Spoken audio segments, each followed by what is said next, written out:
This is continuing coverage in the trial of Donna Adelson from the Hidden Killers podcast and True Crime Today. Now, back to the courtroom.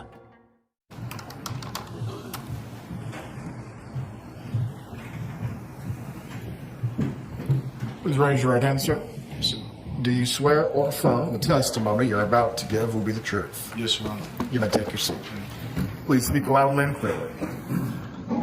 Sir, please introduce yourself and spell your name. Ryan Fitzpatrick, Ryan Fitzpatrick.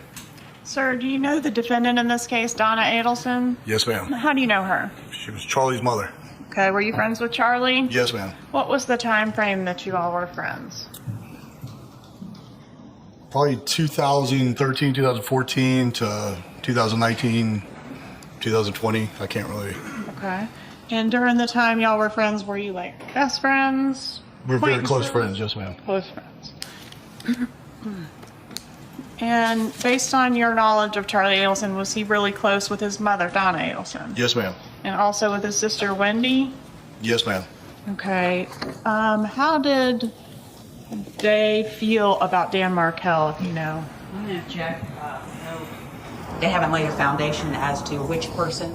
They doesn't describe anything really. Without this being objected, please sit down. I'll re-ask the question. How did Donna Adelson feel about Dan Markel? Didn't like Dan. Okay. And Charlie, did he have a lot of girlfriends? Yes, ma'am.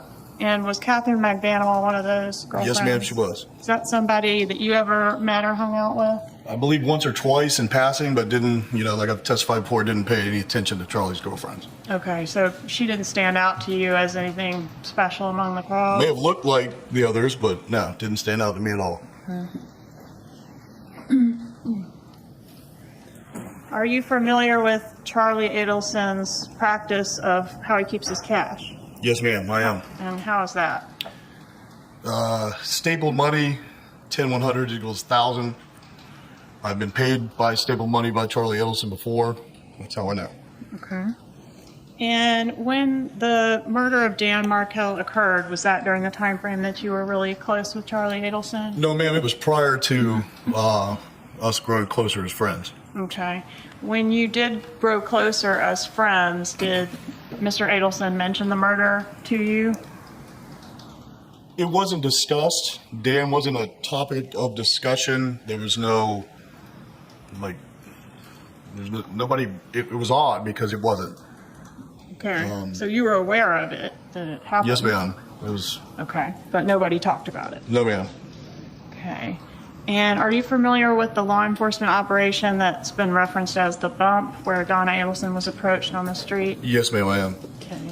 And did Charlie Adelson talk to you about the bump? His mom being yes, approached? ma'am. Okay. And prior to that, had Charlie Adelson ever mentioned being harassed or extorted or anything like that?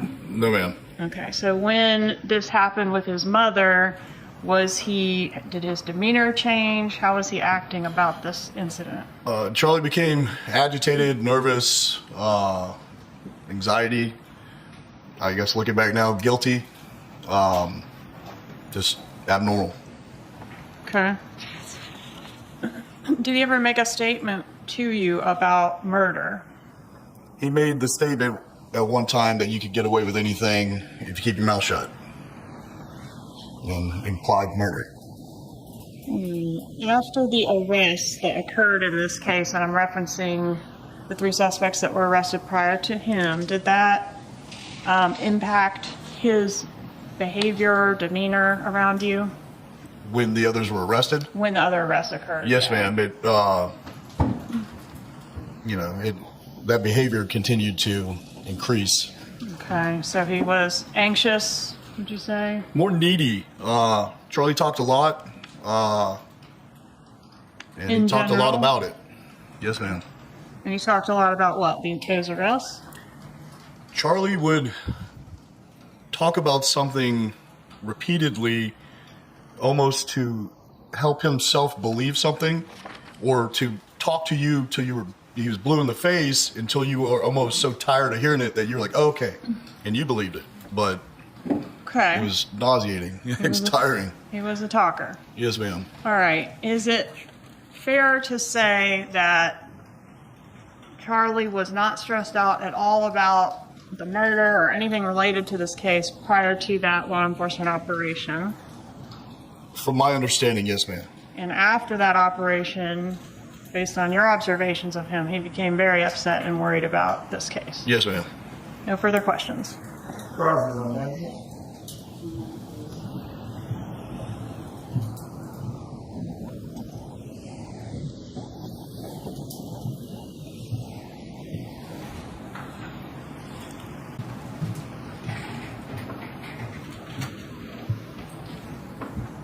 Morning, sir. Morning.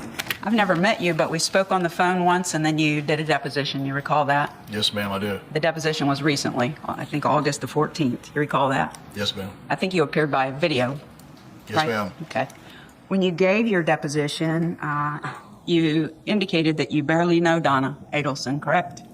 I didn't know her like I knew Charlie. No, ma'am. And you've been around her many times, Yes, ma'am.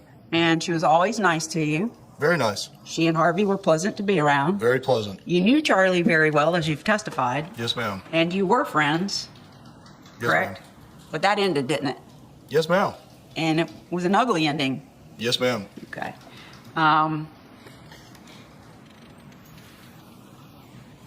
You said you were very good friends with Charlie. Were you familiar with the cash that he kept in his house? Yes, ma'am. Did he keep it stapled? Yes, ma'am. Yeah, $100 bills, 10 of them, so 1,000 at a time. Yes, ma'am. He had a safe in his house, and that's where he kept his money, correct? Yes, ma'am.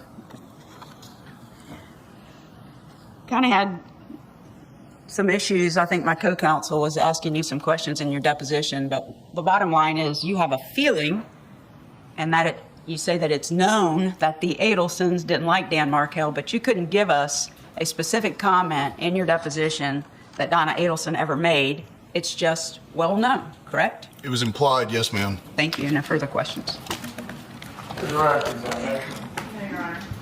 You may step down. Will the witness be recalled at any time? No, Your Honor. You are released, so in court. Please call your next witness. State calls Mary Hull. More continuing coverage in the trial of Donna Adelson is coming up from the Hidden Killers podcast and True Crime Today. Press subscribe now so you don't miss a moment.